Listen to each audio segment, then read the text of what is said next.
15-20 minute आपको अपनी एक जर्नी बताऊंगा लाइफ की। वो इसलिए जरूरी है कि बहुत सारे लोगों को ये लगता है जिस पोजीशन पे आज हम हैं या आपकी टीम के जो लीडर्स हैं जो आपको यहाँ पे इनवाइट कर चुके हैं, किसी ना किसी फील्ड में वो सक्सेसफुल होते हैं और बाद में किसी भी कंपनी में जुड़ के भी सक्सेसफुल होते हैं। तो एक सक्सेसफुल इंसान को देखने के बाद बहुत सारे लोग एक बहुत छोटी सी बात बड़ी आसानी से बोल देते हैं, इसकी किस्मत बहुत अच्छी थी, ये शुरू में जुड़ गया था, इसको अच्छे लोग मिल गए थे, है ना, इसके ऊपर वाले की बड़ी मेहरबानी थी इसलिए कामयाब हो गया। लेकिन उस सक्सेस के पीछे जो बहुत सारा संघर्ष उस व्यक्ति ने किया है, कहते हैं कि सक्सेस देखने के बाद इंसान के लिए कहना बहुत आसान होता है कि इस इंसान ने सफलता बड़ी आसानी से हासिल कर ली है, लेकिन उस इंसान से कौन पूछे कि उस सफलता के रास्ते पे चलते समय कितने बार उसके पैरों में छाले पड़े होंगे। यानी कि जो संघर्ष आज आपको झेलना पड़ रहा है, जो परेशानी आज आपको झेलना पड़ रहा है, वो सारा संघर्ष सारा परेशानी झेल के वो लीडर यहां तक पहुंचता है। लेकिन किसी के लिए भी कहना बहुत आसान होता है कि इनकी किस्मत बहुत अच्छी है। मैं किताब पढ़ रहा था, उस किताब के अंदर एक बहुत सुंदर कोटेशन लिखी हुई थी, वो कोटेशन आपके बीच में शेयर करना चाहूंगा कि ईश्वर का ना कोई फेवरेट नहीं होता, भगवान का कोई फेवरेट नहीं होता, भगवान हम सबको एक जैसा बना के भेजता है। लेकिन भगवान एक चीज सबको देके भेजता है जो करोड़ों करोड़ों रुपए की चीज है, जो दुनिया में मार्केट में नहीं मिलती है, वो हर इंसान को भगवान देके भेजता है। और वो चीज पता क्या है? वो चीज आपकी मेहनत। मेहनत हर इंसान को देके भेजा है, लेकिन हम खुद अपनी मेहनत गलत जगह पे लगाते हैं या हम मेहनत ही नहीं करते हैं। फिर हम दोष किसको देते हैं कि भगवान तूने मेरी किस्मत बेकार बनाई। आप में से भी बहुत सारे लोग बैठे हुए शायद यहां सोचते होंगे कि भगवान मेरी किस्मत बेकार बनाई। आपको मालूम है कि अभी डॉक्टर साहब ने लॉकडाउन का जिक्र किया, पिछले साल लॉकडाउन में कितने लोग इस दुनिया को छोड़ के चले गए। लॉकडाउन इन द सेंस कि कोरोना के अंदर, कोरोना से पीड़ित होके कितने सारे लोग इस दुनिया को छोड़ के चले गए। पता है आपको? 1 लाख से ज्यादा लोग कोरोना से पीड़ित होकर इस दुनिया को छोड़ के चले गए। दोस्त, उस भगवान के लिए, उस परमपिता परमेश्वर के लिए एक बार जोरदार ताली बजा दो। उस 1 लाख में से आप नहीं थे। 1,65,000 लोगों में से ना आप थे, ना आपका परिवार का कोई सदस्य था। इसके लिए भगवान को धन्यवाद देना चाहिए, नहीं देना चाहिए? तो मेरा नाम अजय शर्मा है और मैं दिल्ली एनसीआर से बिलोंग करता हूं। और आप ही की तरह बहुत साल पहले किसी कंपनी में मैं भी जुड़ा था, लेकिन जहां मेरा जन्म हुआ, दिल्ली शहर में मेरा जन्म हुआ, मेरे फादर जो हैं वो बहुत एक साधारण सी जॉब किया करते थे। अगर मैं नाम बताऊं तो कुछ पुराने लोग हैं वो उस घराने को जानते होंगे। वो घराना है डीसीएम, दिल्ली क्लॉथ मिल। दिल्ली क्लॉथ मिल, उसमें मेरे फादर जो हैं वो जॉब किया करते थे और बहुत कम सैलरी उनको मिला करती थी। और मेरे परिवार के अंदर मेरी 5 बहनें, 2 मेरे से बड़ी और 3 मेरे से छोटी, और मैं अकेला भाई। तो अकेला भाई होने के नाते घर में लाडला भी सबका। आदत बचपन से ऐसी है कि पहले माताजी ने कुछ करने नहीं दिया, फिर बाद में 2 बड़ी बहनें थी, उन्होंने कुछ करने नहीं दिया। छोटी बहनों पे फिर मेरी धौंस चल जाती थी, उनसे भी काम करवा लिया करता था। तो घर में काम करने की भी आदत नहीं थी। लेकिन बचपन से एक चीज देखता था कि मेरे पिताजी जो जॉब करते थे ना, वहां पे एक मिल के अंदर जिसमें जॉब करते थे, वहां पे एक मकान मिला हुआ था। इसका मेरी स्टोरी से आप 2-3 चीज सीख पाएंगे। जो रियल स्टोरी है उससे 2-3 चीज आज आप सीख पाएंगे। तो जहां पे वो जिस मिल में काम करते थे वहां उनको एक क्वार्टर मिला हुआ था, 2 कमरों का एक रूम मिला हुआ था। और उस मिल के अंदर एक अच्छी बात यह थी कि फादर अगर वहां पे जॉब कर रहे हैं, जिस दिन फादर रिटायर होंगे या उनसे पहले अगर बेटा बड़ा हो जाता है 18, 19, 20 साल का, तो उसकी जॉब भी वहीं लग जाती। कपड़ा बनाया करते थे, दिल्ली क्लॉथ मिल, डीसीएम नाम हुआ करता। तो वहां वो जॉब करते थे। जो भी मेहनत करके सैलरी आती थी, हमें अपनी हैसियत से ज्यादा उन्होंने एजुकेशन देने की कोशिश की। हर माँ बाप करता है, उनका भी फर्ज था, उन्होंने भी अपना फर्ज निभाया। जिंदगी ठीक ठाक चल रही थी, उनका दिमाग में यह था कि एक लड़का है, लाइफ के अंदर बहुत सारा प्रॉपर्टी जोड़ने की जरूरत नहीं है। कल को 5 लड़कियां, ये तो पराया धन है, ये तो किसी और के घर में चली जाएंगी, शादी कर ही देंगे। और रही बात लड़के की, तो मेरी जॉब जो है बाद में लड़के को मिल जाएगी और ये क्वार्टर भी लड़के को मिल जाएगा। तो इस थॉट प्रोसेस के साथ उन्होंने कभी भी दिल्ली शहर के अंदर प्रॉपर्टी लेने की सोची नहीं। यहां से मैं एक मैसेज आपको देना चाहता हूं, कई बार ना हम कंफर्ट जोन में इतने चले जाते हैं कि हमें ऐसा लगता है कि लाइफ में कुछ करने की जरूरत नहीं है, क्योंकि आज सही चल रहा है ना, आज सही चल रहा है तो बस सब कुछ ठीक है, यानी कि फ्यूचर प्लानिंग हमारी नहीं होती है। तो मेरे फादर की कोई फ्यूचर प्लानिंग नहीं थी, वो बिल्कुल कॉन्फिडेंट थे इस बात को लेके कि मेरी जॉब की जगह मेरे बेटे की जॉब लग जाएगी और ये क्वार्टर इसको मिल जाएगा, आगे कोई लड़का है नहीं, इसकी जिंदगी मेरी तरीके से निकल जाएगी। एक दिन अचानक मेरे फादर घर आते हैं रात को, तो रात को घर आने के बाद मेरे फादर, हम सो चुके होते हैं, थोड़ा लेट हो गए थे, तो मदर जब खाना देती है तो कुछ बात करने की आवाज हमें सुनाई देती है, तो हमारी आंख खुलती है मेरी और बड़ी बहन की। तो मेरे फादर की आंखों में आंसू थे और मेरे फादर मेरी मदर को ये बोल रहे थे कि पता नहीं अब हमारा और बच्चों का क्या होगा। तो मेरी मदर ने बोला क्या हुआ? तो उन्होंने कहा कि जिस मिल में मैं काम करता हूं, जिस ऑफिस में मैं काम करता हूं, उनके बच्चे बाहर से पढ़ के आए हैं और उन्होंने एक डिसीजन लिया है कि अब इस मिल को हम परमानेंट बंद करने जा रहे हैं। अब हमें ये क्वार्टर भी छोड़ना पड़ेगा और नौकरी से भी निकाला जाएगा। कंपनसेशन, मेरे फादर हेड ऑफिस में थे, उनको कोई कंपनसेशन नहीं मिला। जो लेबर क्लास के लोग थे उनको कंपनसेशन मिला 6-6 साल का, हमारे फादर को कुछ नहीं मिला। अब मैं आपसे पूछना चाहता हूं, एक सिस्टर की उस टाइम तक मेरी मैरिज हो गई थी, एक बड़ी सिस्टर शादीशुदा होनी बाकी, जिसकी शादी होनी बाकी है, मैं हूं, मेरे बाद 3 सिस्टर और हैं मेरी। अचानक किसी व्यक्ति की जॉब छूट जाए जो उस जॉब के भरोसे ही बैठा हुआ है कि मेरे साथ तो कुछ हो ही नहीं सकता, मेरी तो लाइफ बहुत बढ़िया चल रही, और जॉब भी बहुत अच्छी, उस टाइम में एक अच्छा घराना हुआ करता था दिल्ली क्लॉथ में। आपने श्रीराम का नाम सुना होगा, श्रीराम के टम्पू चलते हुए देखे होंगे आपने, है ना। उषा मशीन का आपने नाम सुना होगा, सिंगर उषा मशीन आती है ना, उसका नाम सुना होगा, उसी परिवार की मैं बात कर रहा हूं। तो कंफर्ट जोन में थे मेरे फादर, कभी सोचा नहीं कि ऐसा कुछ लाइफ में हो सकता है, और ऐसे में हमें अपना मकान छोड़ना पड़ा। अब मेरे को एक बात बताइए, जिस जॉब को मेरे फादर कह रहे थे कि इससे बढ़िया कोई जॉब नहीं है, मेरे बेटे को भी जॉब लग जाएगी, मकान हमारे पास है, मकान लेने की जरूरत नहीं है, तो वो जो उनका एक, मैं कहता हूं कि आत्मविश्वास था, ये ओवर कॉन्फिडेंस था, वो टूटा या नहीं टूटा? और अचानक पूरी फैमिली को ये डिसीजन लेना पड़ेगा कि अब मकान किराए पे लेना पड़ेगा और आमदनी नहीं है। ये मुझे कहते हुए कोई शर्म नहीं आती, क्योंकि एक कहावत है कि कोई भी धंधा छोटा नहीं होता। मेरे फादर को उस वक्त ऑटो चलाना पड़ा। ऑटो जानते हैं आप? 3 व्हीलर देखा होगा।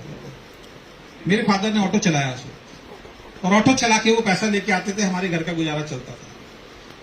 क्योंकि मैं 12th के अंदर था, 12th पास आउट ही किया था, कॉलेज की जाने की मैं तैयारी कर रहा था, तो रोज वो ऑटो लेके जाते थे, शाम को आते थे, ठीक ठाक इनकम होनी शुरू हो गई थी। लेकिन जिस वक्त मेरे फादर उस दिन रात को एक बात बोल रहे थे कि अब जिंदगी का क्या होगा, तो उस वक्त मेरे दिमाग में एक बीज डाला था। जानना चाहते हैं वो बीज क्या था? कि जिंदगी में कुछ भी कर लूंगा, नौकरी नहीं करूंगा। पता है क्यों? क्योंकि मैंने अपने पिताजी को 24 साल जिस कंपनी को देते हुए देखा है, उसको 24 मिनट नहीं लगे उनको निकालने में। बचपन में 12th क्लास के बाद जब मैं कॉलेज की तैयारी कर रहा था, उस वक्त मेरे दिमाग में एक बीज डाला कि जिंदगी में कभी नौकरी नहीं करूंगा, क्योंकि नौकरी सेफ नहीं है। जो मेरे पिताजी के साथ हुआ है वो कल को मेरे साथ भी हो सकता है। तो मजबूरी में फादर को ऑटो चलाना पड़ा। ऑटो से ठीक ठाक हमारा परिवार चलना शुरू हो गया था। रात को 8-9 बजे मेरे फादर आ जाते थे। लेकिन एक दिन क्या हुआ, 9 बज गए मेरे फादर नहीं आए, 10 बज गए मेरे फादर नहीं आए, 11 बज गए मेरे फादर नहीं आए, 12 बज गए मेरे फादर नहीं आए। मोबाइल उस वक्त हुआ नहीं करते थे।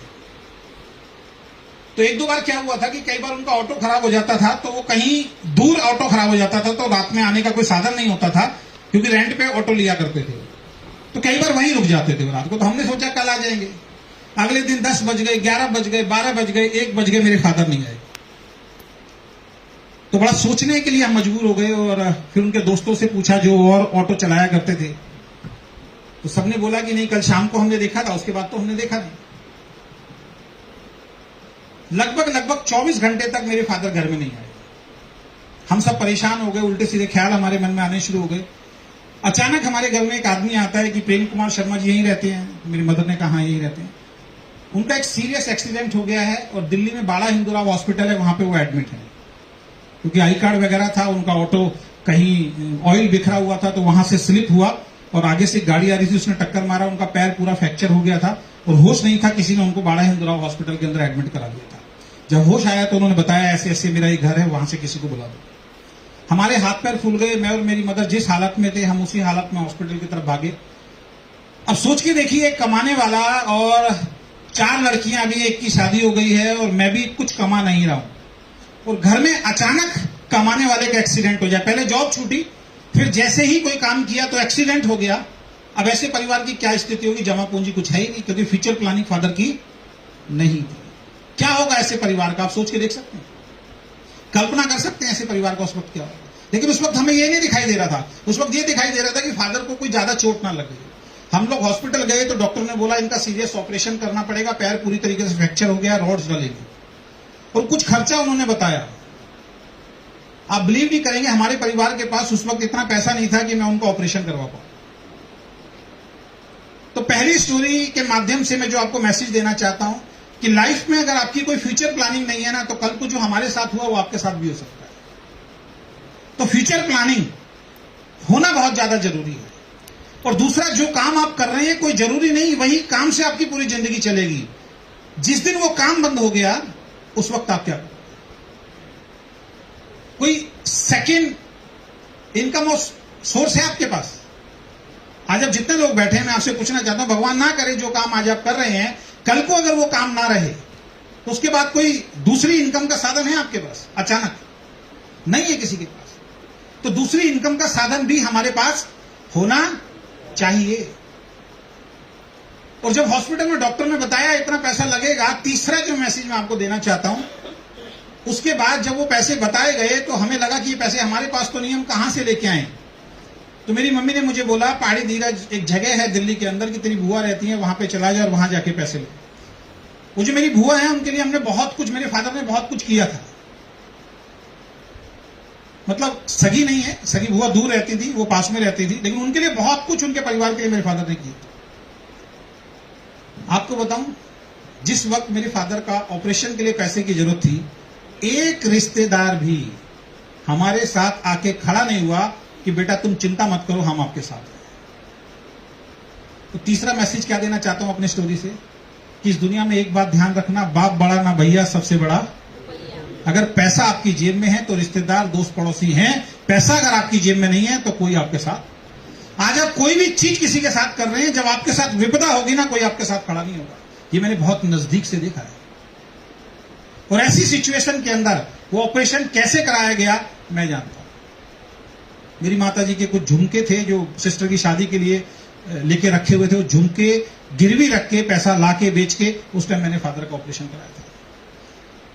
और उसके बाद जो न्यूज आई कि अभी ये 3-4 महीने बेड रेस्ट पे रहेंगे, अब सबसे बड़ी विपत्ति ये आती है कि मैं कॉलेज जाने की तैयारी कर रहा हूं, फादर का एक्सीडेंट हो गया है, जॉब का कोई एक्सपीरियंस नहीं है, कसम खा चुका हूं लाइफ के अंदर जॉब नहीं करूंगा। उस वक्त पे ना चाहते हुए भी मेरी सिस्टर और मुझे पढ़ाई छोड़ के जॉब करनी पड़ी। और मेरी पहली जो जॉब थी वो 300 रुपए की लगी थी। कितनी? 300 रुपीज। और काम पता क्या था? डिजाइनिंग का काम सीखने गया था, लेकिन वो डिजाइनिंग का काम मुझे सिखाते नहीं थे, बल्कि कहते थे चाय ले आ, पानी ले आ, चाय ले आ, पानी ले आ, ऑफिस की सफाई कर दे, बाहर कर दे। 300 रुपए की पहली जॉब। लेकिन दिमाग में एक ही बात चलती थी कि नौकरी नहीं करनी, करना अपना काम है। वहां से मैंने डिजाइनिंग सीखा। डिजाइनिंग के बाद मैंने अपना थोड़ा बहुत काम करना शुरू किया। धीरे धीरे लाइफस्टाइल जो है मेरी बहुत अच्छी होती चली गई। जो नौकरी से कमाता था उससे ज्यादा मुझे अपने खुद के काम से आना शुरू हुआ। जब पैसा आता है फिर रिश्तेदार दोस्त फिर आपके साथ आना शुरू हो जाते हैं। तो कुछ पैसा इधर उधर से उठा के मैंने उस टाइम पे कंप्यूटर लगाया। 486 एक कंप्यूटर आया करता था, जो शायद आज कोई 100 रुपए में भी खरीदने के लिए तैयार नहीं होगा। उस टाइम पे मैंने लगभग 75,000 रुपए जमा करके 486 एक कंप्यूटर और प्रिंटर लिया था और अपना डिजाइनिंग और प्रिंटिंग का काम मैंने शुरू किया था। लाइफ बहुत अच्छी ठीक ठाक चलनी शुरू हो गई थी, लेकिन सपने एक थे कि जिंदगी में कुछ बड़ा करना है। ऐसे में मेरे जीवन के अंदर मेरी एक चाची की लड़की है, उनका आगमन होता है और एक दिन उसका फोन मेरे पास आता है कि भाई काम कैसा चल रहा है। मैंने कहा बस ठीक ठाक चल रहा है। मेरे को एक बिजनेस मिला है, वो बिजनेस में तुम्हें दिखाना चाहती हूँ, फलाना जगह एक मीटिंग है, वहां पे आप आ जाना और वहां आने के बाद उस बिजनेस को समझना। आपके साथ भी ऐसा ही हुआ है? ऐसे बोल के बुलाया गया होगा, आज नहीं है इससे पहले ऐसे बुलाया होगा। अच्छा, आप में से कितने ऐसे लोग हैं जो पहली बार बुलाया था और पहली बार में चले गए थे? कुछ लोग हैं, बाकी नहीं जाते। बाकी हम क्या करते हैं सर? एक्सक्यूज लगाते हैं, बहाने लगाते हैं। मैंने कहा हाँ आऊंगा, कोई बात नहीं। तो जैसे यहाँ एक छोटा सा एक कंट्रीब्यूशन, एक टिकट लगा आपका 30 रुपए का, जो इस हॉल का चार्ज है, कोई बहुत बड़ी रकम नहीं है, लेकिन वो इंटरनेशनल कंपनी में थी, 200 रुपए का टिकट था उसका। उस बेचारी ने 200 रुपए का टिकट लिया। मैंने कहा बिल्कुल मैं राइट टाइम पे 12 बजे पहुंच जाऊंगा। 12 बजे मैं पहुंचा नहीं, और नीचे लैंडलाइन नंबर हुआ करता था, जो हमारे जिस शॉप को मैंने किराए पे लिया था उस मालिक का। मैंने उसको बोल दिया था किसी का फोन आया मेरे बारे में पूछे तो कहना वो निकल चुका है नहीं। अब उसने 2-3 बार फोन किया, मैं वहां पे था नहीं। एक बार हो गया, अगले बार फिर उसने मेरे को बोला तुम आए नहीं। मैंने कहा मैं फंस गया था रास्ते में, कोई ना कोई एक्सक्यूज लगा दिया। लगभग मैंने 5-6 बार इसी तरीके से उसको टाला। कभी उसके 100 रुपए लगते, कभी उसके 200 रुपए लगते, कभी उसके 300 रुपए लगते। लेकिन एक दिन उसने मुझे एक रिश्तेदारी का,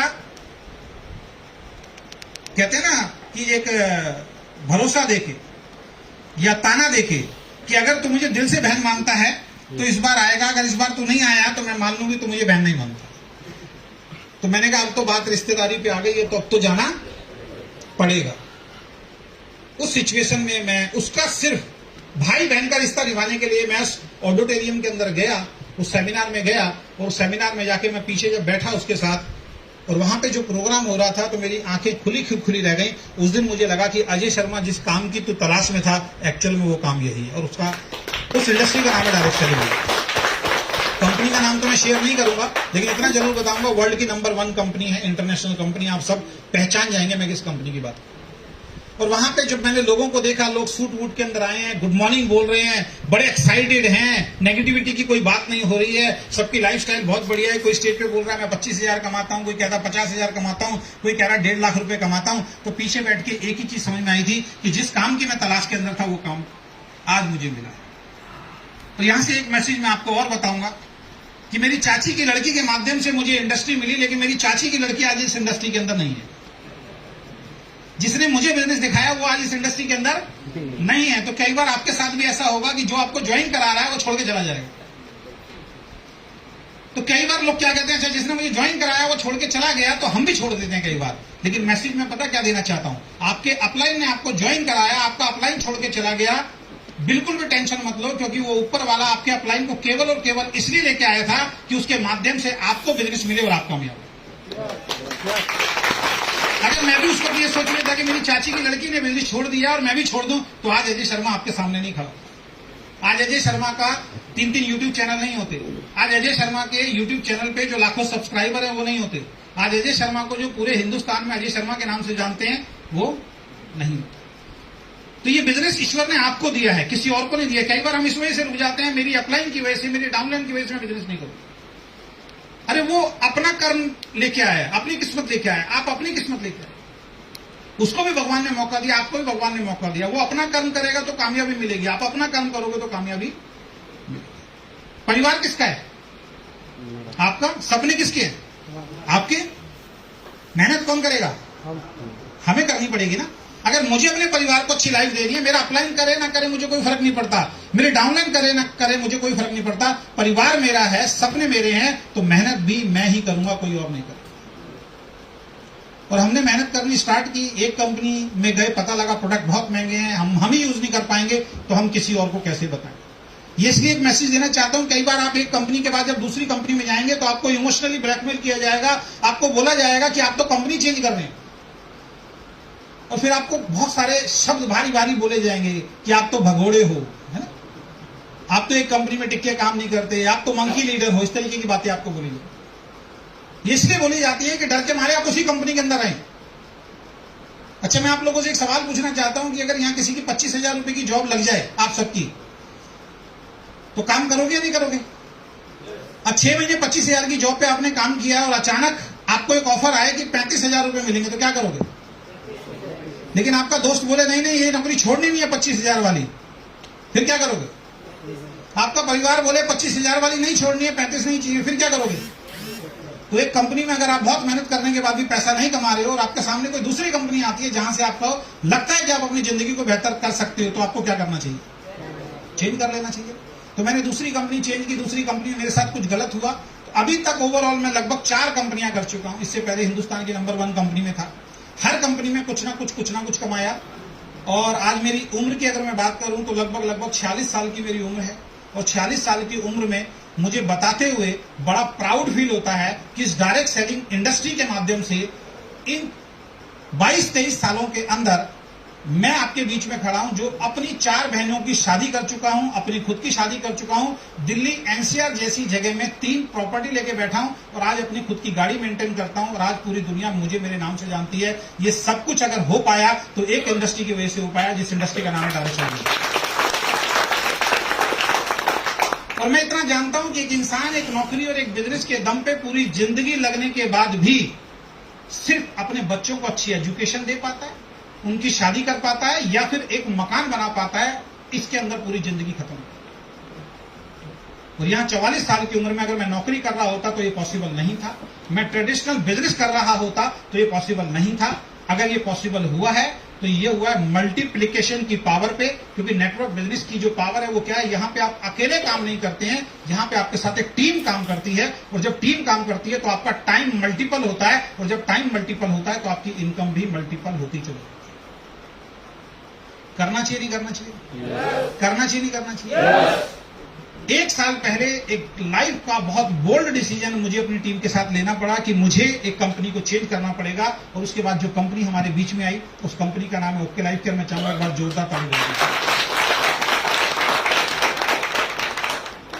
आज भी ध्यान है 4 नवंबर 2019 को उस कंपनी का मैंने रिजाइन दिया था। बहुत दुख हुआ था रिजाइन देते हुए, लेकिन टीम के लिए कई बार सेक्रीफाइस आपको करना पड़ता है। और जब हमने वो सेक्रीफाइस किया तो लोगों ने हमें बहुत गलत बोला, लोगों ने हमें बहुत ताने मारे। अगर आप भी किसी और कंपनी को छोड़ के अगर इस कंपनी में आए हो तो आप भी तैयार रहना, उसी तरीके से आपके ऊपर भी ताने मारे जाएंगे, आपको भी बदनाम किया जाएगा, आपके बारे में भी गलत बोला जाएगा। मैं तो बोलता हूं कि जो आपको बोले कि भैया ये कंपनी छोड़ के दूसरी कंपनी में क्यों जा रहे हो, तो उसको बोलो मेरे घर का खर्चा 50,000 रुपये महीना है, मैं जिंदगी में किसी कंपनी की तरफ झांकूंगा भी नहीं, तो 50,000 रुपये महीना मेरे घर में पहुंचा दे। वो क्या बोलेगा, 50,000 मुझे नहीं आ रहे, तेरे कहां से दूंगा? तो उसको बोल फिर चुप रहे, मुझे कहीं और।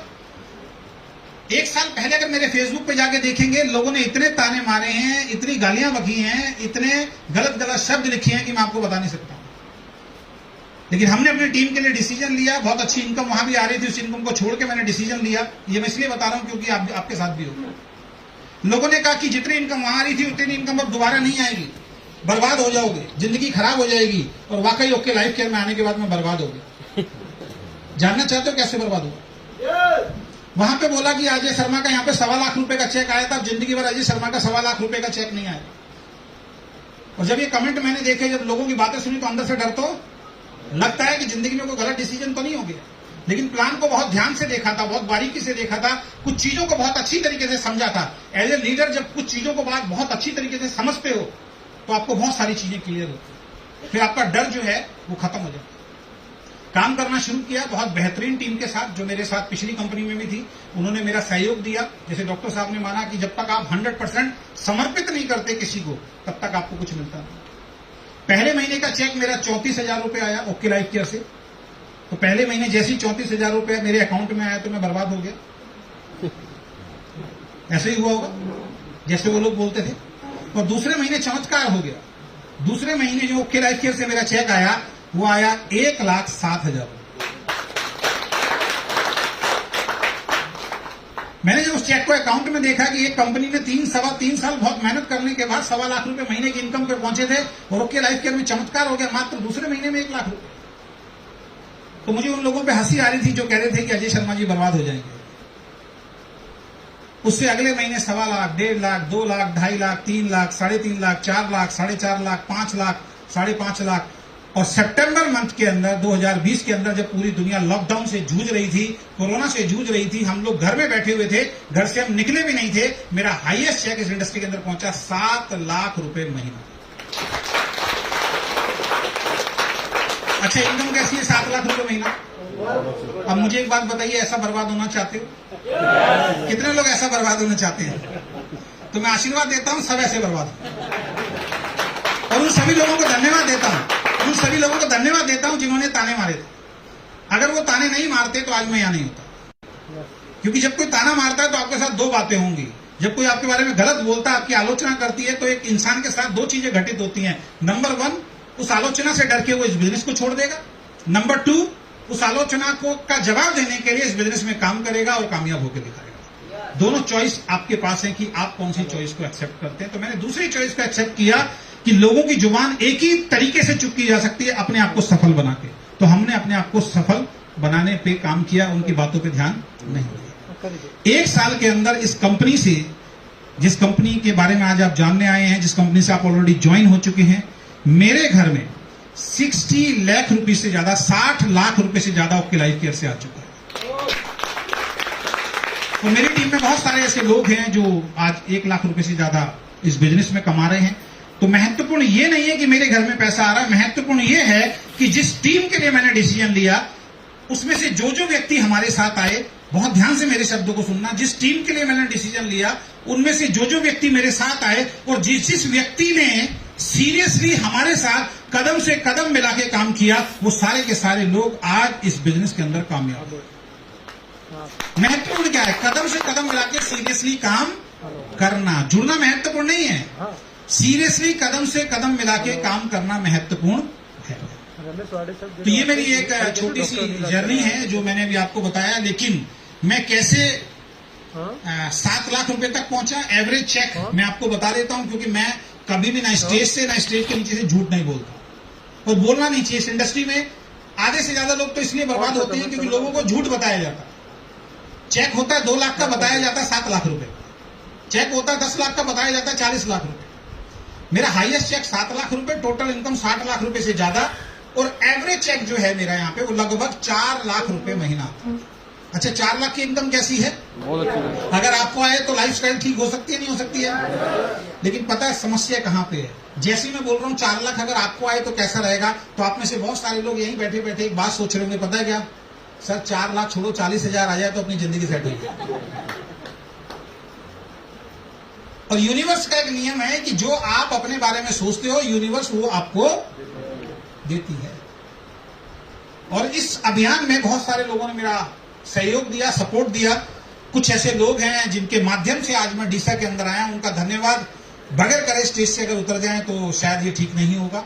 क्योंकि आज अगर डीसा में आने का अगर मौका मिला है तो अजय शर्मा की ताकत नहीं है कि डीसा आके इतना बड़ा बिजनेस बिल्ड कर सके। ये टीम वर्क है, और उस टीम वर्क के अंदर बहुत सारे लोगों का सहयोग होता है। यही डायरेक्ट सेलिंग की एक पावर है। कल हम अहमदाबाद में थे, बहुत शानदार हमारा प्रोग्राम हुआ। तो डीसा के अंदर एक मैसेज मैं और देना चाहता हूं कि डीसा के अंदर मेरा 1 साल पहले जब आगमन हुआ था, तो एक व्यक्ति मेरे साथ जुड़े थे, जयदीप भाई, जो अहमदाबाद से हैं। वो मुझे लेके आए थे डीसा के अंदर कि सर आप इन जयदीप भाई की तरफ मत देखो, इनमें और उनमें बहुत फर्क है। मैं दूसरे जयदीप भाई की बात कर रहा हूं। तो जयदीप भाई हैं, वो 1 साल पहले मेरे साथ ज्वाइन हुए फेसबुक के माध्यम से, और वो मुझे डीसा लेके आए, और अहमदाबाद में मेरा प्रोग्राम हुआ, उसके बाद डीसा में मेरा प्रोग्राम हुआ। तो डीसा में जब मेरा प्रोग्राम हुआ तो डीसा में जो मैंने पोस्टर डाला, उस पोस्टर को एक व्यक्ति ने देखा, और उस व्यक्ति ने बोला चाहे कुछ भी हो जाए मुझे आज इनसे मिलना है। और वो व्यक्ति कोई और नहीं है, मैं चाहूंगा एक बार दिल से जबरदस्त ताली पहले उनके लिए बजा दें।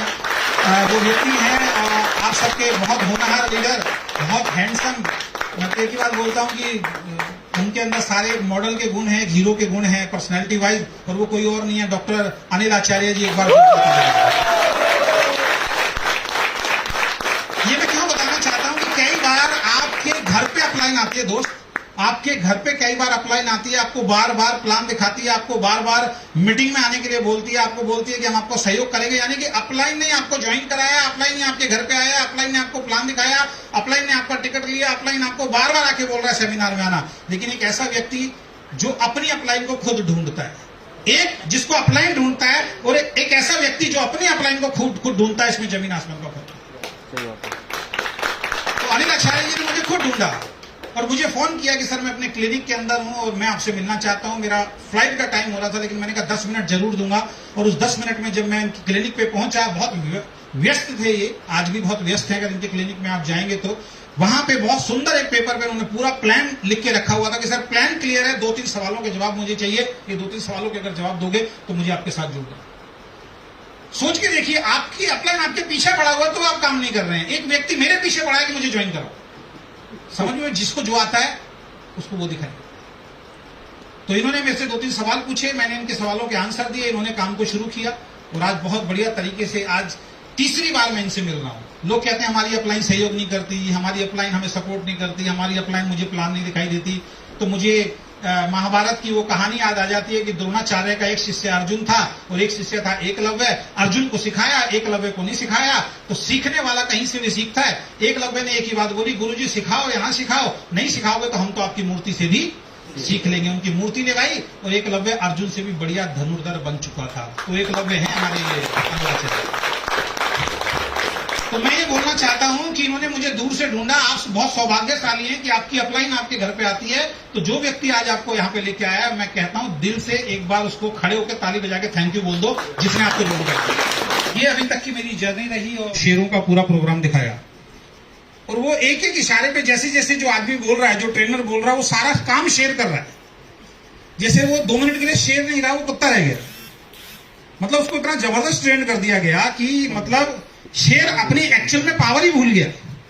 वो बॉल पे खड़ा हो रहा है, वो 2 पैर पे खड़ा हो रहा है, वो एक टेबल से दूसरी टेबल पे कूद रहा है, वो आग का जो एक गोला सा बना देते हैं सरिया, उसके अंदर से कूद के बाहर निकल रहा है। तो वहां पे हमने एक नई चीज सीखी कि भैया जब शेर को भी ट्रेन करके सब कुछ सिखाया जाता है, तो आप तो इंसान हो। आपने हाथी को देखा है ना? अगर आपको मेरे को बोला जाए, हम सबको अगर बोला जाए कि यहाँ एक बॉल रख दूं मैं बहुत बड़ी, और उस बॉल के ऊपर मैं आपको बोलूं कि एक पैर के ऊपर खड़ा होना बॉल के ऊपर, कितने लोग खड़े हो जाएंगे? 2 पैर पे भी नहीं खड़े हो सकते हम लोग। और हाथी का वजन कितना होता है? अंदाजा भी नहीं लगा सकते आप। कई टन होता है। और वो कई टन का जानवर एक बॉल के ऊपर एक पैर के ऊपर खड़ा हो जाता है आपके सामने सर्कस के ऊपर। किसकी वजह से? ट्रेनिंग की वजह से। और इन सबको भी छोड़ो तो कई बार बताया जाता है कि ट्रेनिंग की इतनी ताकत होती है कि एक इंसान अपनी जान देने के लिए भी तैयार हो जाता है ट्रेनिंग की वजह से। अपनी कौम के लिए, अपने धर्म के लिए, है ना, वो जान देने के लिए तैयार हो जाता है। तो एक बात बताइए, जब ट्रेनिंग से जानवर को ट्रेन किया जा सकता है, ट्रेनिंग से बहुत बड़े बड़े काम किए जा सकते हैं, तो ट्रेनिंग से क्या आपको तैयार नहीं किया जा सकता पैसा कमाने के लिए? बिल्कुल। मैं अगर अपने बारे में बात करूं तो मैं एक ट्रेनिंग का प्रोडक्ट हूं। अगर मुझे ट्रेन नहीं किया गया होता और मैं ट्रेन होने के लिए तैयार नहीं होता तो मैं आज आपके बीच में नहीं होता। और सबसे बड़ी हमारे देश का दुर्भाग्य है, ये जो कामयाब होने की जो ट्रेनिंग है, ये आपके किसी स्कूल कॉलेज में नहीं दी जाती। जो डायरेक्ट सेलिंग में ट्रेनिंग दी जाती है ना, ये किसी स्कूल कॉलेज के अंदर ट्रेनिंग दी जाती है।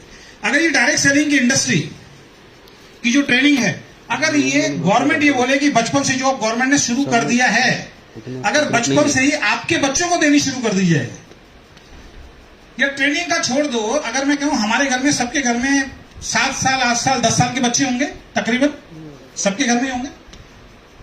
अगर गवर्नमेंट ये अलाउ कर दे कि डायरेक्ट सेलिंग बिजनेस 10 साल से लेकर 18 साल के बीच का बच्चा भी कर सकता है, और उनको इस तरीके के प्रोग्राम में लाके बैठा दिया जाए, और उनको सिंपल सा ये बताया जाए कि पेस्ट, साबुन, नूडल्स, बर्तन धोने का, कपड़े धोने का, यानी अपने घर का प्रोडक्ट चेंज करके आपकी लाइफ चेंज हो सकती है।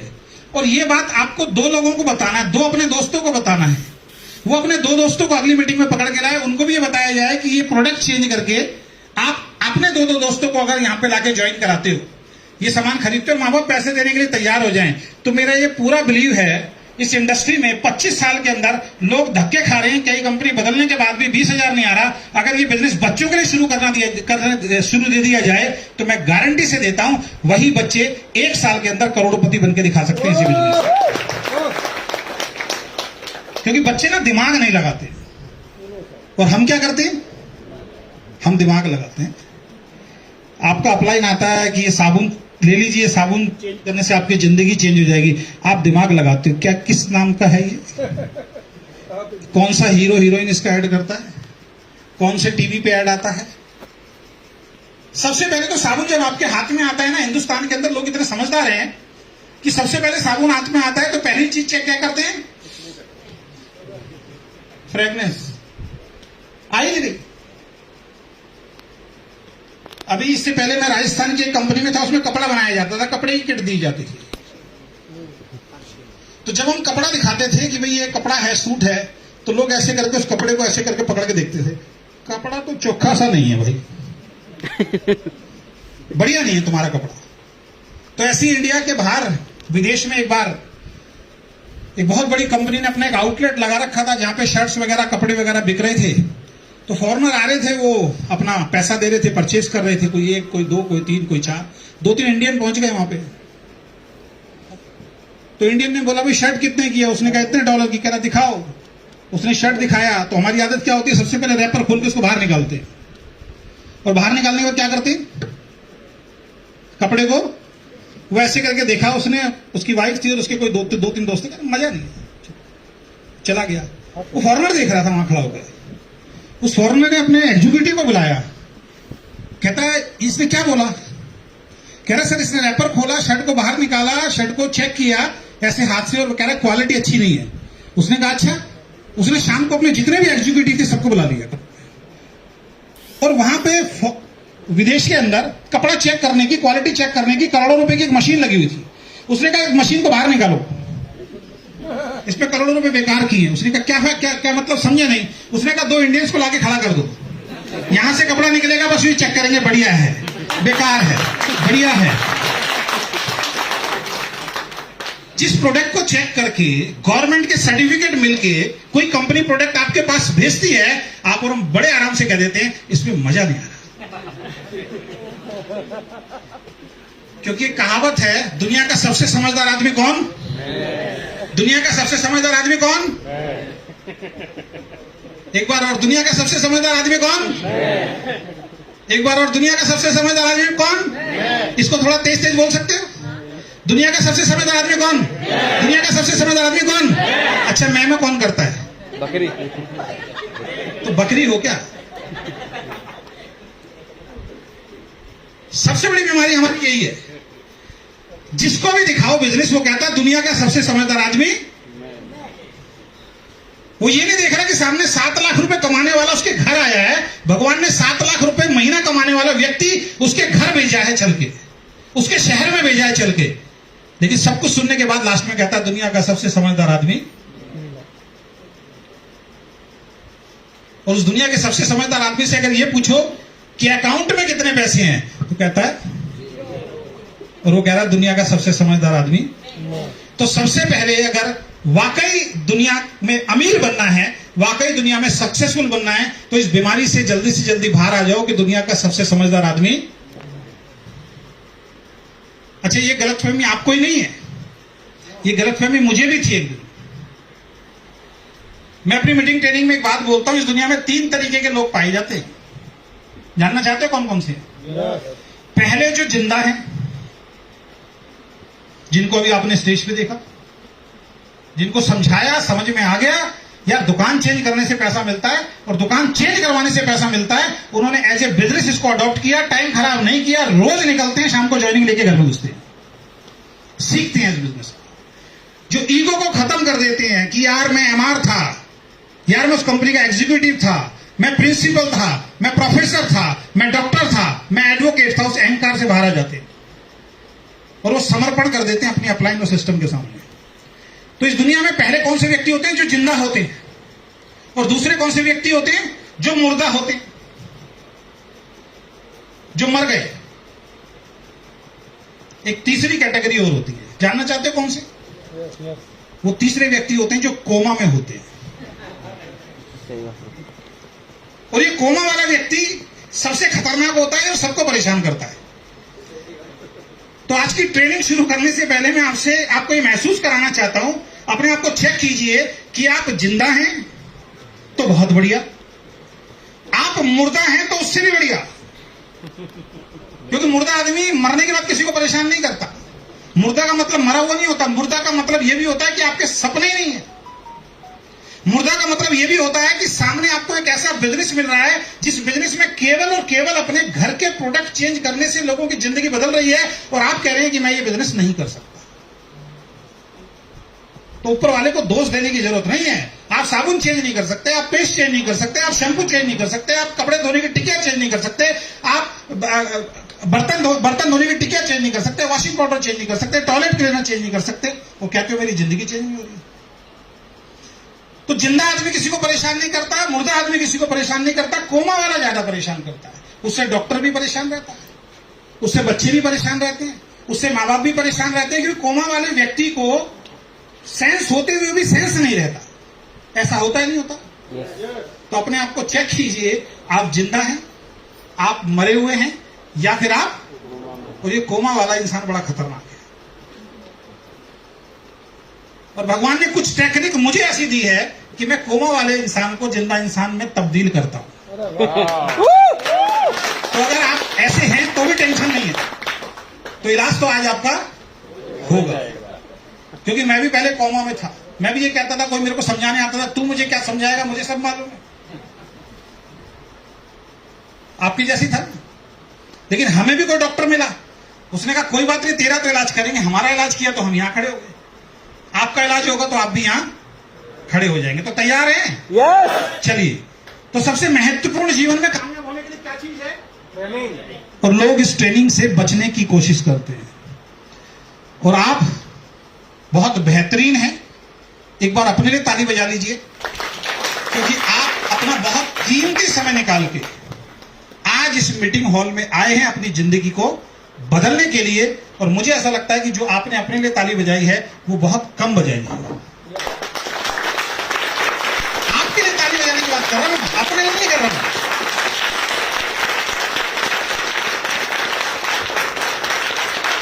चलिए, थैंक यू सो मच। अब तो सोच रहे हैं मेरे लिए भी ताली बज सकती है क्या?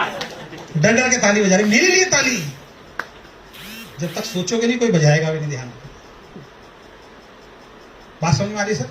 तो ट्रेनिंग शुरू करते हैं। अगर आप हमारी तरह या दुनिया के बहुत बड़े बड़े जो लोग हैं जो आज नेटवर्क बिजनेस में कामयाब हो रहे हैं, तो आपको ट्रेनिंग लेनी पड़ेगी। और ऐसी ही कुछ ट्रेनिंग, एक बहुत साधारण, बहुत सिंपल ट्रेनिंग मैं आपके बीच में लेके आया हूं। सुनाने को मैं बहुत बढ़िया बढ़िया स्टोरीज, बहुत बड़ी बढ़िया कहानी आपको सुना सकता हूं। 2-3 घंटे हंसी मजाक करके आपका बहुत एंजॉय कर सकता हूं। कई साल तक वो मीटिंग आप भूलेंगे नहीं, मेरी बहुत तारीफ करेंगे, लेकिन उस स्टोरी, उस कहानी से आपकी जिंदगी बदलने वाली। जिंदगी किससे बदलेगी? ट्रेनिंग से। तो ट्रेनिंग क्या है? मेन टॉपिक पे हम लोग आते हैं। आपको क्यों करना चाहिए नेटवर्क बिजनेस? नेटवर्क बिजनेस में आए ना आप सब लोग? तो आपको नेटवर्क बिजनेस क्यों करना चाहिए? सबसे पहले, जिस काम को आप कर रहे हैं और आपको यही नहीं पता उस काम को करना क्यों है, तो आप उस काम में कभी भी कामयाब नहीं हो सकते। करना क्यों है?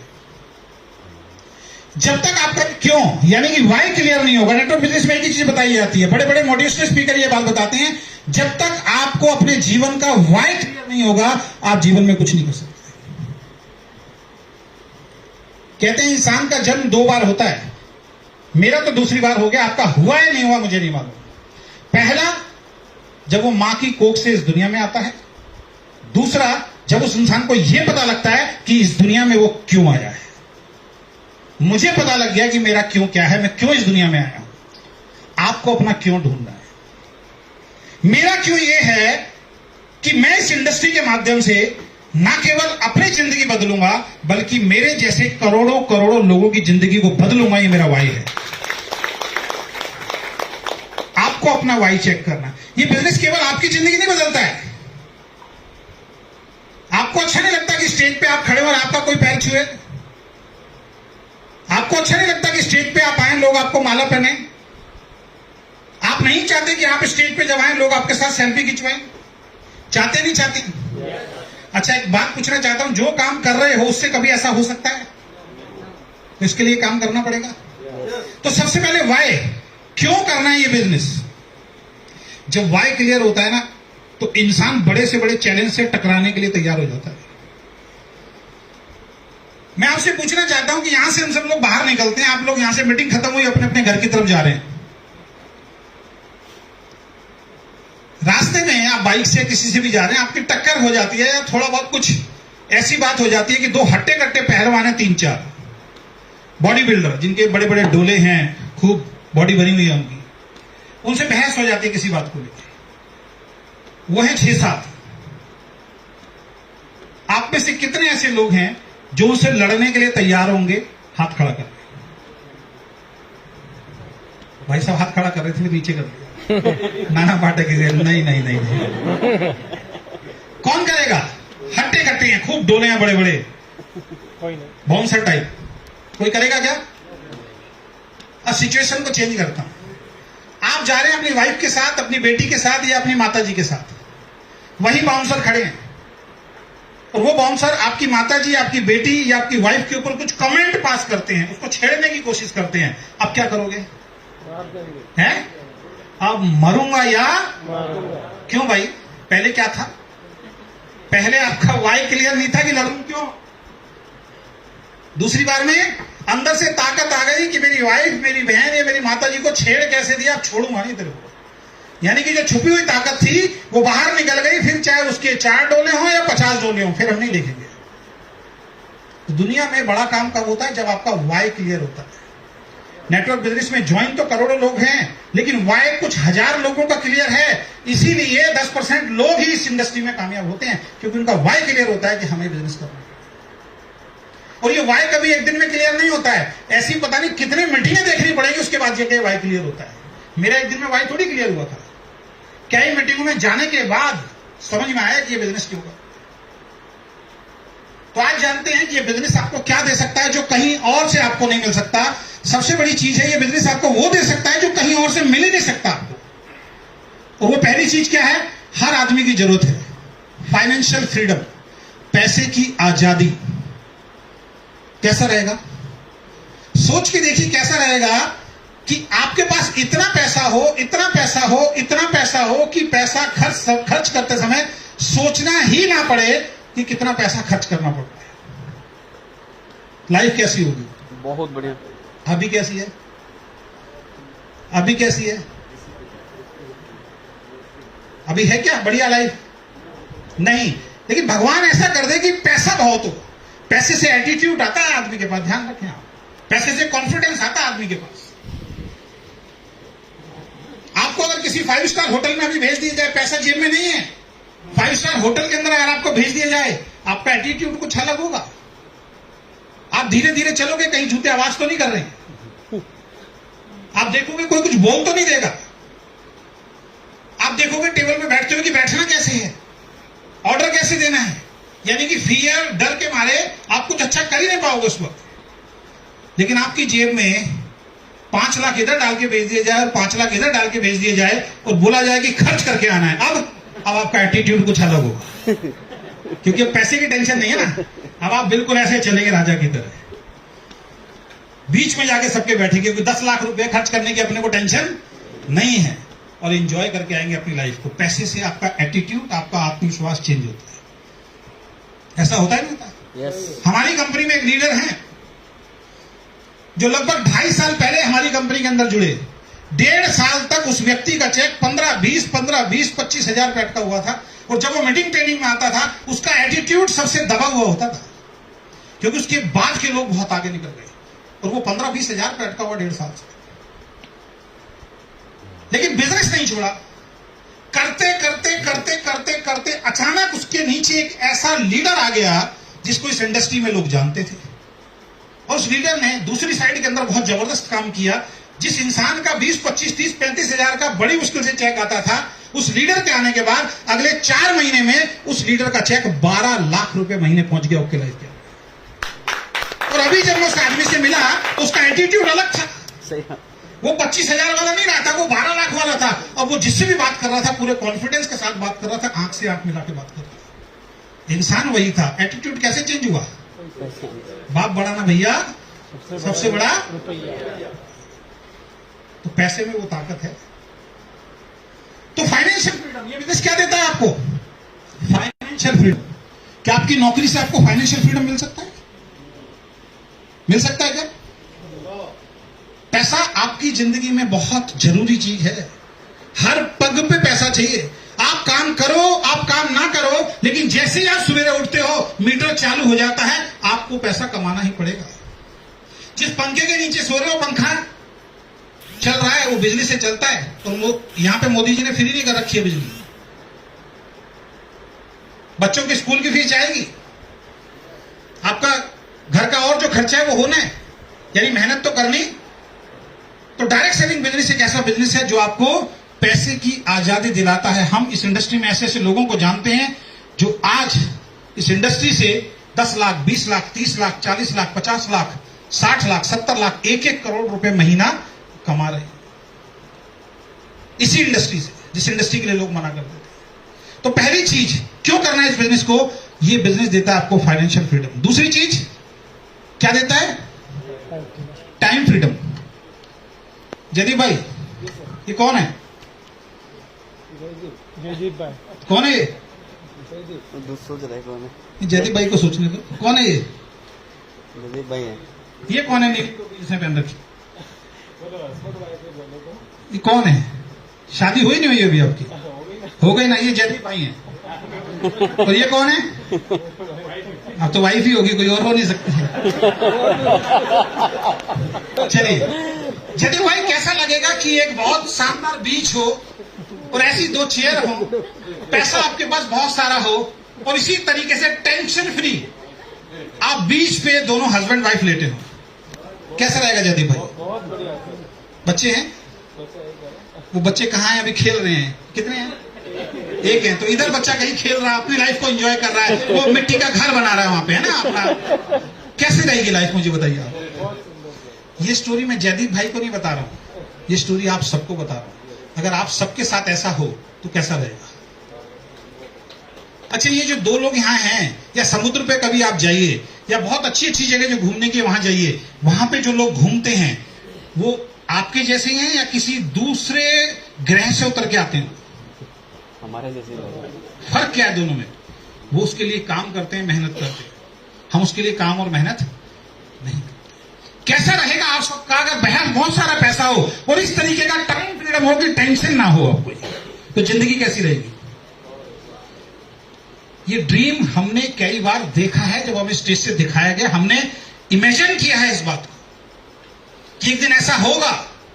जब मैं आपकी तरह वहां बैठा होता था और कोई लीडर मेरी तरीके से स्टेज से बोलता था, तो वहां बैठ के कई बार मैंने इस बात को सोचा, महसूस किया कि एक दिन मैं भी वहां खड़ा हूंगा और उसकी तरह बोलूंगा। तब मैं यहां हूं। और कुदरत का एक नियम है, यूनिवर्स का एक नियम है, जब तक आप वो सोचोगे नहीं, वो आपको मिलेगा नहीं। इसका मतलब जो आप सोचते हो वही आपको मिलता है। Time freedom. दूसरी चीज बिजनेस क्या देता है? अब एक व्यक्ति है, मैंने उसको बोला भैया नेटवर्क बिजनेस कर ले, कहता पैसा नहीं है। मैंने कहा उस टाइम हमारी कंपनी में लगते थे तकरीबन 1000-1500 रुपया। 1500 रुपये नहीं है किसी इंसान के पास, बताओ, ज्वाइनिंग करने के लिए। और अब हमारी कंपनी के लिए ताली बजाओ, हमारी कंपनी ने तो वो भी हटा दिया, एक साबुन से भी ज्वाइनिंग होती है। अब नहीं कर सकते तो फिर कभी नहीं कर सकते। अब ऐसी तो कोई कंपनी आने वाली नहीं है कि फ्री में ज्वाइनिंग हो जाएगी, कि आप भी सामान ना खरीदो, दूसरा भी ना खरीदे, तीसरा भी ना खरीदे, तो जोड़ते रहो, पैसा किसी को नहीं आएगा। एक साबुन से भी करोड़ों रुपए का व्यापार हो सकता है अगर सब ठान ले तो मैंने उस आदमी को बोला बिजनेस ज्वाइन कर ले, क्या पैसा तो जहर खाने को नहीं है और मरने की फुर्सत नहीं है। लोग क्या बोलते हैं, पैसा जहर खाने को नहीं और मरने की फुर्सत नहीं है, तो फिर जिंदगी में कर क्या रहे हैं हम लोग? तो मुझे ये बिजनेस समझ में आया आज, जैसे डॉक्टर अनिल आचार्य जी ने बताया कि ये बिजनेस वो क्यों कर रहे हैं, टाइम फ्रीडम के लिए कर रहे हैं। पैसा तो आ रहा है उनकी लाइफ में। डॉक्टर कुमार गौरव झा को सुना, 2-2.5 लाख रुपए कमाते थे, टाइम फ्रीडम नहीं था, बच्चों को टाइम नहीं दे पाते थे, फैमिली को टाइम नहीं दे पाते थे। जॉब में, बिजनेस में फाइनेंशियल फ्रीडम नहीं होता, जॉब में, बिजनेस में टाइम फ्रीडम नहीं होता।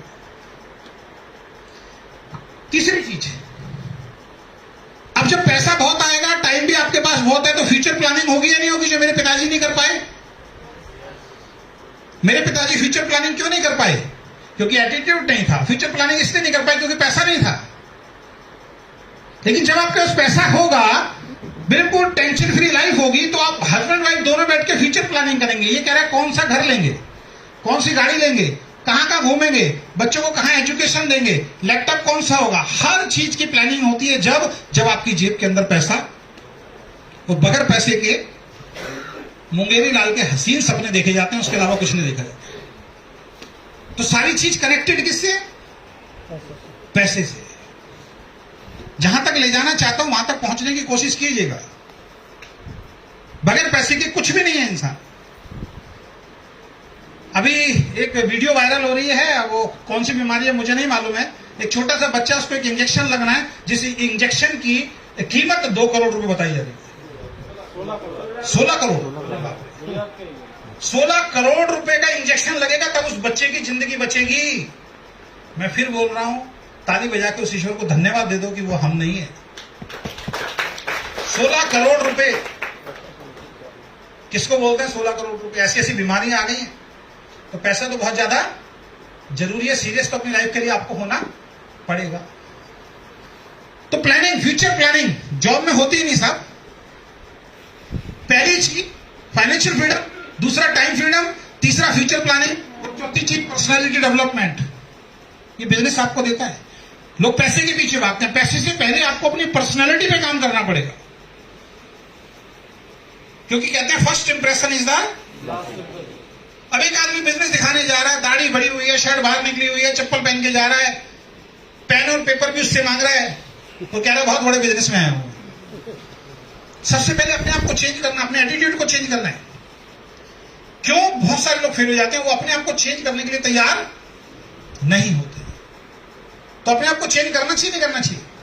तो ये इंडस्ट्री में जब लोग आते हैं, मैंने ऐसे ऐसे लोगों को देखा है जो साइकिल ठीक करने का काम करते थे, 24 घंटे काले पीले रहते थे, बाइक ठीक करने का काम करते थे, मैकेनिक का काम करते थे, लेकिन जब इस बिजनेस के अंदर, इस इंडस्ट्री के अंदर आए, वो सूटेड बूटेड होकर आज स्पीच देते हैं। पर्सनैलिटी डेवलपमेंट फ्री में यहां पे मिलता है, जिसके लिए बाहर लाखों रुपए लोग वहां खर्च करते हैं। ये इंडस्ट्री देती है आपको फ्री में पर्सनैलिटी डेवलपमेंट। कैसे उठना है, कैसे बात करना है, कैसे चलना है, किस तरीके के लोगों के बीच में रहना है, सब कुछ यहां सिखाया जाता है। उसके बाद गुड हेल्थ, यहां पे बहुत सारे हेल्थ सप्लीमेंट रखे हैं आपके सामने। क्या ये हमारे शरीर के लिए जरूरी नहीं है? यहां पे एक प्रोडक्ट रखा हुआ ओके फिटनेस, ये हमारे शरीर के लिए जरूरी है या नहीं? ये अगर आप किसी भी रिश्तेदार के घर में लेके जाओ, आप कहते हो ज्वाइनिंग नहीं आती साहब, आपको ज्वाइनिंग निकालनी नहीं आती। ज्वाइनिंग निकालने के 1000 टेक्निक्स हैं, अगर आप अप्लाई करोगे तो। अब जिसके भी घर जाते हो, सबसे पहला काम वो क्या करता है घर में बैठाने के बाद? आपको चाय पिलाता है ना? तो आपको आज के बाद करना क्या है? ये ओके फिट आपके पास होनी चाहिए। जब भी किसी के घर जाओ, नहीं जाते तो 2-4 के जानबूझ के जाओ, और जैसे ही घर में जाओगे वो क्या बोलेगा? चाय? तो ये चाय नहीं पीऊंगा, मैं गर्म पानी ला दो बस मेरे को, मैं अपनी चाय साथ लेके चलता हूं या साथ लेके चलती हूं। अब वो आपके लिए गर्म पानी लेके आएगा। इस डब्बी को सामने रखो, इस डब्बी की कैप खोलो, इसमें से टैबलेट निकालो और टैबलेट उस गिलास के अंदर डाल दो। कांच का मंगाना गिलास, उसको दिखना चाहिए, और जब वो देखे तब डालनी है। और जैसे ही गोली अंदर जाएगी, जादू होना शुरू हो जाएगा। इसमें से बुलबुले उठेंगे, ये उबलना शुरू हो जाएगा। वो देखेगा या देखेगी, जो आपकी पड़ोसन होगी, आपका दोस्त होगा, भाई ये पी क्या रहा है? और स्टाइल से बोलना, मैं बड़ा हेल्थ कॉन्शियस हो गया हूं, मैं छोटी मोटी चाय नहीं पीता हूं आजकल, मैं ये वाली चाय पीता हूं जिससे मेरी हेल्थ ठीक। क्या आप पीना चाहोगे? क्या बोलेगा? ट्राई तो कर लेता हूं। और एक गोली अगर गलती से उसको पिला दी, उसके बाद ये पूछेगा ये मिलती कहां है? तो बोलना ये सिर्फ मेरे पास मिलती है, किसी और के पास। टेक्निक है या नहीं है? Yes, sir. है या नहीं है? कितने की कॉस्ट करती है? 5 से 10 रुपए। आधी लोगे तो 5 और पूरी लोगे तो।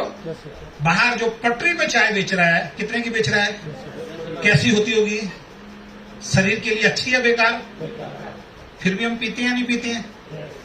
ट्रेन के अंदर बैठे हो, आप बैठे हो, सामने वाले भी बैठा है, सामने वाली सीट पे 2 बैठा है, एक इधर बैठा है, चाय चाय चाय चाय करता है, एक आदमी आता है, आप वहां बैठे हुए हो, गर्म पानी मांग लो, बस जो कॉफी वाला आता है, भाई एक गर्म पानी दे दे, जो पैसे चाहिए वो ले ले। और जब वो 3 आदमी देखें, डब्बी खोलो और एक गोली, मैं गारंटी दे रहा हूं, बस ये करना शुरू कर दो, 10 में से एक आदमी जरूर पूछेगा, भाई कौन सी क्या चीज है, क्या पी रहे हो? ज्वाइनिंग निकल सकती नहीं निकल सकती?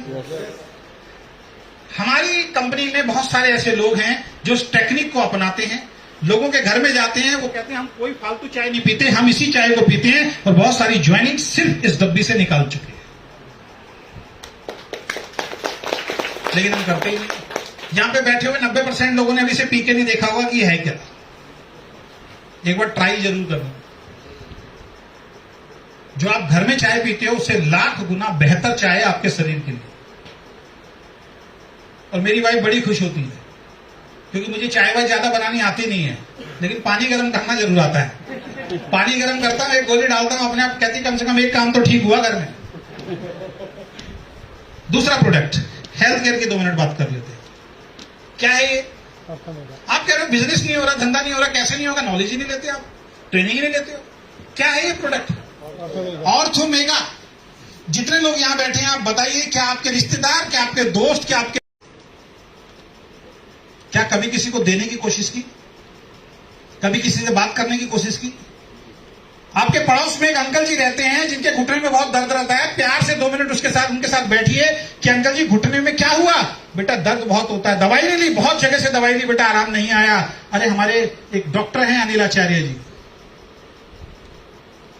उनके पास में बैठा था, वो अपने हर पेशेंट को रिकमेंड करते हैं ऑर्थोमेगा, और बहुत सारे लोगों को अच्छा रिजल्ट मिला है। क्या बोलेंगे वो अंकल जी?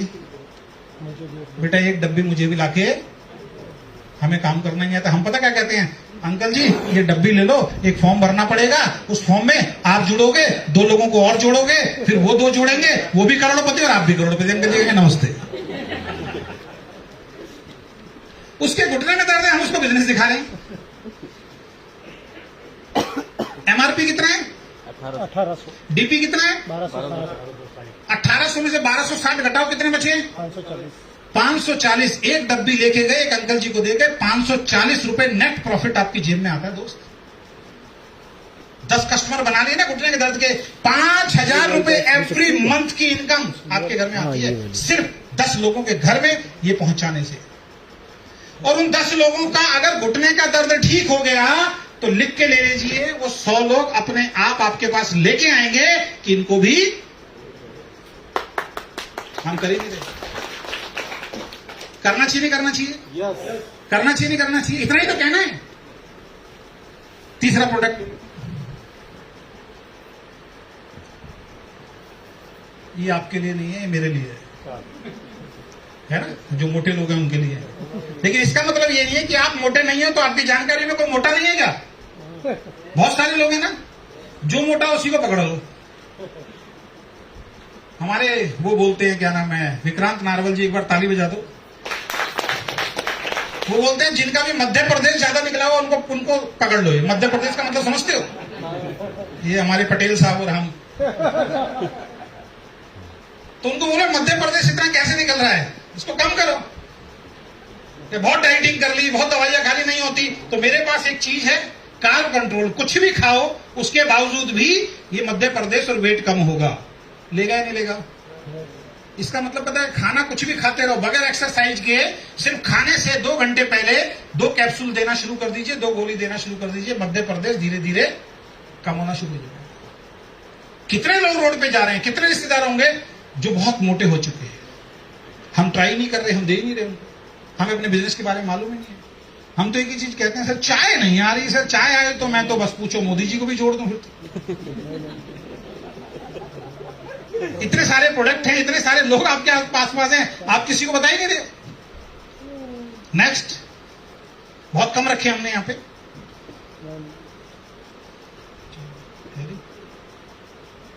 क्या है ये? पिंक 18। आपके हर घर की रिक्वायरमेंट है ये पिंक 18। 18 साल, 18 साल से लेकर 40 साल के बीच में अगर कोई भी लेडी अगर आपके घर में है तो ये उसकी रिक्वायरमेंट है, उसकी नीड है बॉडी की। साइंस ये कहता है 18 साल से लेकर 40 साल के बीच में बहुत सारी चेंजेस आते हैं किसी भी महिला के अंदर, और उस एज के अंदर उन चेंजेस की वजह से, कुछ चीजों की कमी की वजह से बॉडी के अंदर वीकनेस आनी शुरू होती है, कुछ बीमारी शरीर के अंदर जाती है। ऐसा हो ही नहीं सकता, 90% लेडी के होगी बीमारी। लेकिन अगर ये पिंक 18 आप अपने घर में अपनी बहन को, अपनी बेटी को, अपनी वाइफ को, या जो भी उस एज में है, अगर उनको आप खिलाते हो तो उस एज में आने वाली कोई भी प्रॉब्लम उनको होगी ही नहीं। खाना चाहिए नहीं खाना चाहिए? लेकिन हम ये नहीं खिलाएंगे, हम बर्गर खिला देंगे, हम पिज्जा खिला देंगे, लेकिन ये जरूरत है या नहीं है? सबके घर की जरूरत है या नहीं है? लेकिन ईमानदारी से बताइए, लेके कितने लोग जाते हैं अपने घर में? बिजनेस कैसे होगा? चेक कैसे होगा? चेक कैसे आएगा? प्रोडक्ट तो इस्तेमाल कर ही रहे। आप पता है कौन से हलवाई हो? आप वो हलवाई हो जो अपनी दुकान की मिठाई खुद नहीं खाता। अब जो हलवाई अपनी दुकान की मिठाई नहीं खाएगा और पब्लिक को पता लग जाए, आपको पता लग जाए, तो आप उस दुकान से कभी मिठाई लेके आओगे? नहीं। तो आपसे कोई कैसे लेगा? क्योंकि आप तो अपने घर में अपनी वाइफ के प्रति सीरियस नहीं हो भाई। आप तो अपने घर में अपनी बेटी के प्रति सीरियस नहीं हो। आप तो अपने घर में अपनी बहन के प्रति सीरियस नहीं हो। उनको हेल्दी रखना ही नहीं चाहते हम लोग। देना चाहिए नहीं देना चाहिए? ऐसी एक प्रोडक्ट आता है हमारा फाइटर 40, 40 साल से ऊपर की कोई महिला होगी, उसको अगर देंगे तो उस एज में जो भी प्रॉब्लम आती है वो प्रॉब्लम खत्म। एक प्रोडक्ट आता है हमारा माई 90 पोषक तत्व। इस हॉल में जितने लोग बैठे हैं सबकी रिक्वायरमेंट है। 10 दिन किसी को खिला दो, 11वें दिन खाना मत देना, सिर्फ 2 कैप्सूल खा के 2 गोली खा के घर से बाहर निकल जाना माई 90 की। सुबह से शाम तक दिमाग तो ये कहेगा मैंने कुछ नहीं खाया, पेट तो ये कहेगा मैंने कुछ नहीं खाया, लेकिन वीकनेस महसूस नहीं होगी। शरीर ये नहीं कहेगा कि आपने कुछ नहीं खाया, शरीर बिल्कुल हष्ट पुष्ट आपका रहने वाला है। और एक बहुत ही बेहतरीन प्रोडक्ट है हमारे पास जिसको बोलते हैं ब्रेन फ्यूल। पैसा किससे कमाया जाता है, शरीर से या दिमाग से? और दिमाग के लिए क्या करते हो आप? बादाम बहुत महंगे हो गए हैं, काजू बहुत महंगे हो गए हैं, तो हमारी कंपनी ने बहुत बेहतरीन प्रोडक्ट निकाला है जिसको बोलते हैं ब्रेन फ्यूल। जिसको नींद ना आती है उसको दो, जिसको टेंशन ज्यादा रहती है उसको दो, जो डिप्रेशन में ज्यादा रहता है उसको दो, जिसको गुस्सा बहुत ज्यादा है उसको। तो जितनी महिलाएं बैठी हो कहेंगी हस्बैंड को तो बहुत ज्यादा आता है, अब तो देना। मेरे को बहुत गुस्सा आता था, मैं बहुत टेंशन में रहता था, बहुत डिप्रेशन में रहता था, नहीं रहता क्योंकि मैं ब्रेन फ्यूल इस्तेमाल करता हूं। बच्चों की मेमोरी बहुत शार्प होती है, आपकी याददाश्त बहुत तेज होगी, आपको थकान महसूस नहीं होगी, नींद बहुत शानदार आएगी, टेंशन अगर है किसी भी चीज की टेंशन दिमाग से निकल जाएगी। यानी कि ब्रेन फ्यूल दिमाग का ईंधन है वो। जब वो खाना शुरू करोगे दिमाग काम करना शुरू करेगा, नए नए आइडियाज आएंगे, कहां से कैसे ज्वाइनिंग निकालूं, किसको कहां से ज्वाइन कराऊं, वो आइडियाज आपके दिमाग में आने शुरू होंगे ब्रेन फ्यूल खाने से। कितने का है? 999 रुपए का, 1000 रुपए। खा सकते नहीं खा सकते? इस तरीके के तमाम प्रोडक्ट आप ले सकते हैं। तो हेल्थ ठीक होगी या नहीं होगी? यस। तो क्यों करना चाहिए नेटवर्क बिजनेस? फाइनेंशियल फ्रीडम मिल रहा है, टाइम फ्रीडम मिल रहा है, आपकी फ्यूचर प्लानिंग हो रही है, पर्सनैलिटी डेवलपमेंट हो रही है और गुड हेल्थ हो रही है। और नंबर 4, आपके पास जब बहुत पैसा होगा तो आप समाज के लिए भी बहुत बड़ा काम कर सकते हैं। वैसे नहीं कर सकते, आप सोचते बहुत हैं आप सब लोग कि उसके लिए कर दूं, उसके लिए कर दूं, लेकिन पैसा ही नहीं आपके पास। लेकिन जब पैसा बहुत होगा तो बिल गेट्स आता है इंडिया के अंदर, 500 करोड़ रुपए दान करके चला जाता है। हमारे पास 500 रुपए नहीं है तो हम किसी को 5 रुपए भी नहीं दे पाते। तो जब आप बहुत पैसा कमाओगे फिर आपका माइंड कहेगा कि अब मैंने अपने लिए बहुत कमा लिया, अब समाज के लिए कुछ किया जाए। तो वृद्धाश्रम खुलवा सकते हो, जानवरों के लिए कुछ कर सकते हो, हॉस्पिटल्स में कुछ डोनेशन कर सकते हो, गरीब लोगों की सहायता कर सकते हो, पर्यावरण के लिए बहुत बड़ा काम कर सकते हो, यानी समाज सेवा कर सकते हो।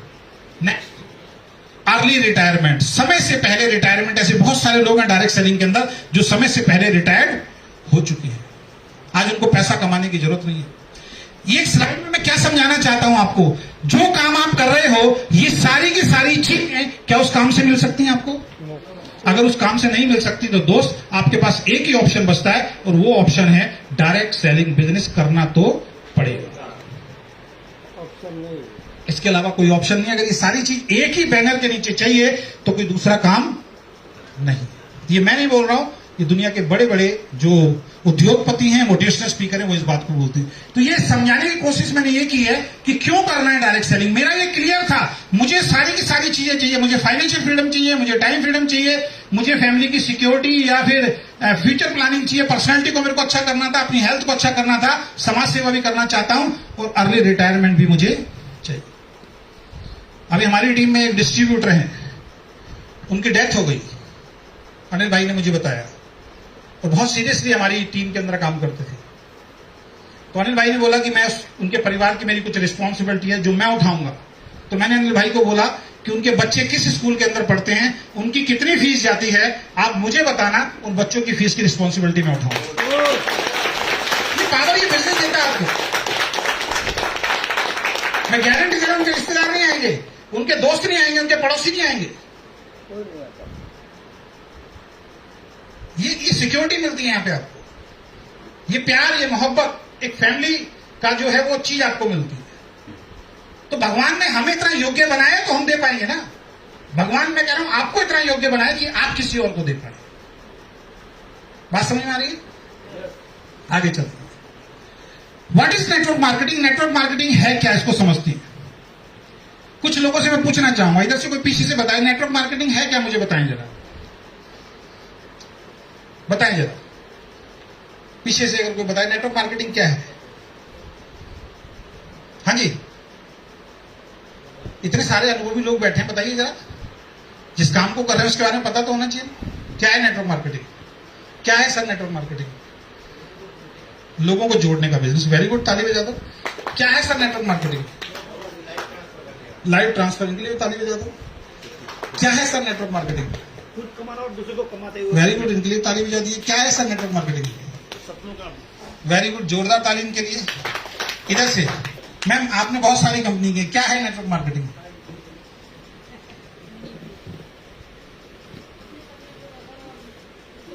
वेरी गुड, इनके लिए। तक पीछे से कोई समस्या पता क्या है? हमें एक्चुअल में नेटवर्क मार्केटिंग यही बताई गई है। हमें एक्चुअल में नेटवर्क मार्केटिंग मालूम ही नहीं है कि है क्या। एक लाइन में जानना चाहते हो नेटवर्क मार्केटिंग क्या है? जब आप सपनों की बात करते हैं, जब आप अपने फायदे की बात करते हैं, जब आप किसी और के फायदे की बात करते हैं, तो ये इंडस्ट्री कहीं और चली जाती है। लेकिन जो चीज मैं बता रहा हूं, कोई भी फिर आपको नेगेटिव करके चला जाएगा।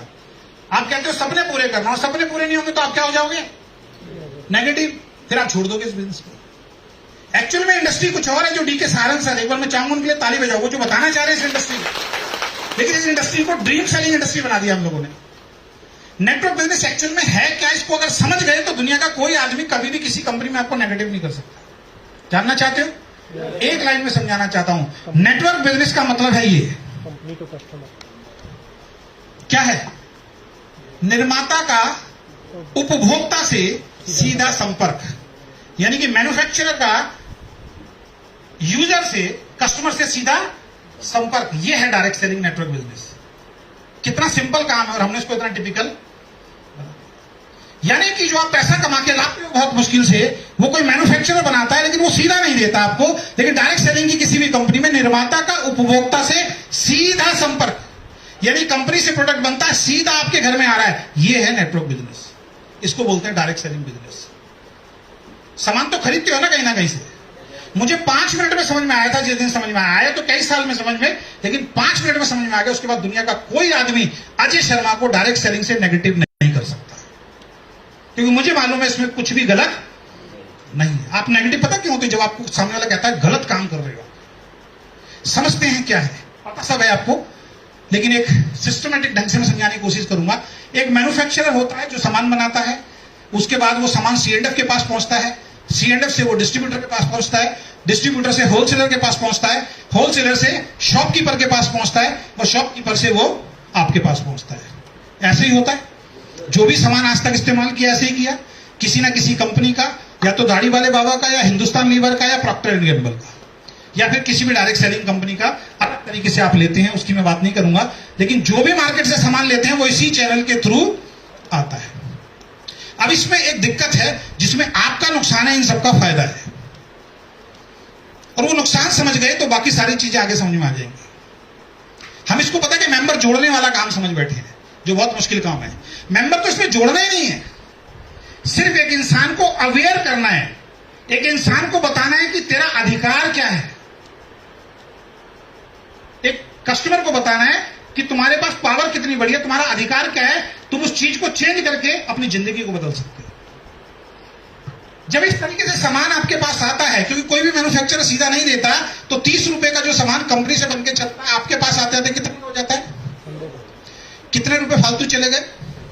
ये 70 रुपए आपके खून पसीने की कमाई है। ये 70 रुपए जो आप बहुत मेहनत से कमा के लेके आ रहे हो, जो आपके बच्चे को बचना चाहिए था, ये 70 रुपए कहां जा रहा है? आपकी जेब से निकल के सब लोगों की जेब में जा रहा है। यस या नो? क्या इस जाते हुए पैसे को आपके परदादाजी रोक पाए? आपके दादाजी रोक पाए? आपके पिताजी रोक पाए? अभी तक आप रोक पाए? आज के बाद अगर आप चाहो तो इनकी जेब में जाने वाला पैसा आप रोक सकते हो। ये घूम के आपकी जेब में आ सकता है। लेने के लिए तैयार हो? यस। कैसे आएगा? सिंपल। इस पूरी चेन में सबसे महत्वपूर्ण कौन है? मैन्युफैक्चरर। अगर इस मैन्युफैक्चरर को हटा दे तो क्या चेन चलेगी? बनाने वाला नहीं है तो सिस्टम खत्म। अच्छा, इस पूरी चेन में से अगर इस ग्राहक को हटा दे, किसी कंपनी का ग्राहक ना हो, तो क्या ये पूरी सिस्टम चलेगा? कितने लोग HMT घड़ी के बारे में जानते हैं? पहले शादी में बताते थे अगर HMT घड़ी नहीं आ रही है, नहीं मिली तो समझ लो मजा नहीं है, अगर HMT की घड़ी नहीं मिली। आज कहां है HMT? कहां है एचएमटी? एचएमटी जैसी कंपनी बंद हो गई, क्योंकि किसने बंद किया? ग्राहक ने उसको नकार दिया। बात समझ में आ रही सर? ऐसे बहुत सारी चीजों के मैं नाम 1 घंटे तक गिना सकता हूं आपको, जो पहले बहुत पॉपुलर थे। पहले कैमरा आता था कोडेक का, यूज किया सबने? बेस्ट ब्रांड हुआ करता था वर्ल्ड का। आज कहां है? खत्म हो गया। किसने खत्म किया? कस्टमर ने नकार दिया उसको। यानी कि आपके पास वो पावर है, आप बड़े से बड़े छोटे से छोटे इंसान को यहां पहुंचा सकते हो, और बड़े से बड़े इंसान को हम जमीन पे लेके आ सकते हैं। यानी समझाना ये चाहता हूं, पैसा आप कमा के लाए, शॉपकीपर ने भी कमाया, होलसेलर ने भी कमाया, डिस्ट्रीब्यूटर ने भी कमाया, सीएनएफ ने भी कमाया, मैन्युफैक्चरर ने कमाया, आपने कुछ नहीं कमाया, ये पैसा आपकी जेब से गया। तो यहां से मैन्युफैक्चरर को हटाओगे काम नहीं चलेगा, यूजर को हटाओगे काम नहीं चलेगा, लेकिन इन सबको हटाकर तो काम चलेगा ही नहीं चलेगा। यही डायरेक्ट सेलिंग बिजनेस है। मैन्युफैक्चरर टू कस्टमर दोनों को आपस में जोड़ दिया और एक सिस्टम का जन्म हुआ जिसको बोलते हैं डायरेक्ट सेलिंग बिजनेस। सिंपल। इसके लिए इतने दूर से मुझे आना पड़ा आपको समझाने के लिए।